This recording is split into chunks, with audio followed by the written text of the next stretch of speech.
Argi itzalak.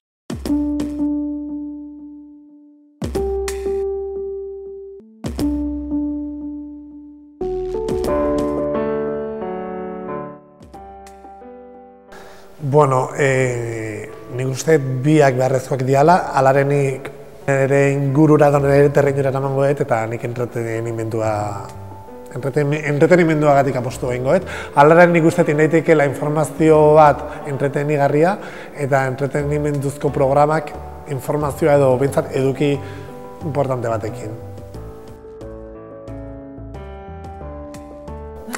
Irratsaioak esango ditut, nik kolaboratzen duten Gaztea Box, programon, atxalero, gaztean. Baina ez nahiz oso, nik ez daukat ez da programa serio bat, edo, adibidez, gustatuko litzaidak ez, Operación Rufo bezalako programa talent show batean lanitea, obviamente, segulako programa dalako, produktu potente bat dalako, baina ez nahiz oso fidela. Nik uste ez dakit txikitatik asko gustatu zaitelako bere aurkezteko modua edola, Jesus Vázquez asko gustatu zait. Noski baiet, noski baiet. Bera bai, nik bai uste biak batea jarraitu dezaketela, eta lehenu esaten nuen bezala irratiak bere magia dukela, nik uste paperak ere badaukala bere magia. Baina nik uste biak elkarrekin bizi daitezkela.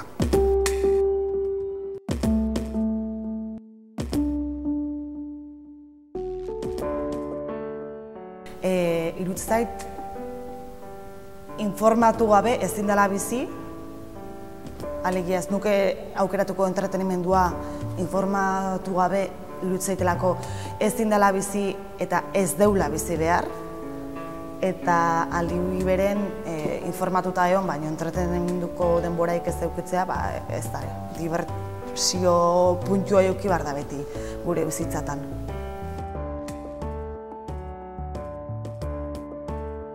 Ez daukat eta gainea gustatzen zait, kotxen juten nahi zaren gustatzen zait batez ere musika entzutea. Musika eta aldatzen juten naiz berdin zait ze kate dan edo ze berdin zait. Eta telebistan gehien bat egitetola zapin azkar bat, ez balin badia albistegik edo ikusteko, inkluso albistegik iruditzen zait osasungarria dela kate desberdinetan tratamendua nola dan ikustea, albiste berdina hartuta, eta esate dizut, entretenimendua aldi beren, aldi beren ez, entretenimendua aukeratzekotan, juten naiz gehiago Netflix eta holako plataformetan,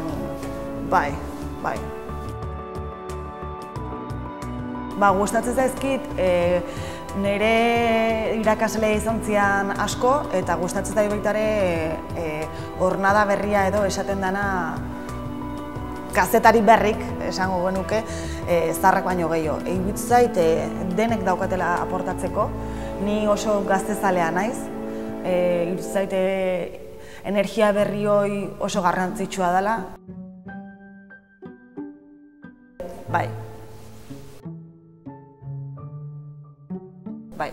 Biak, papera eta digitala.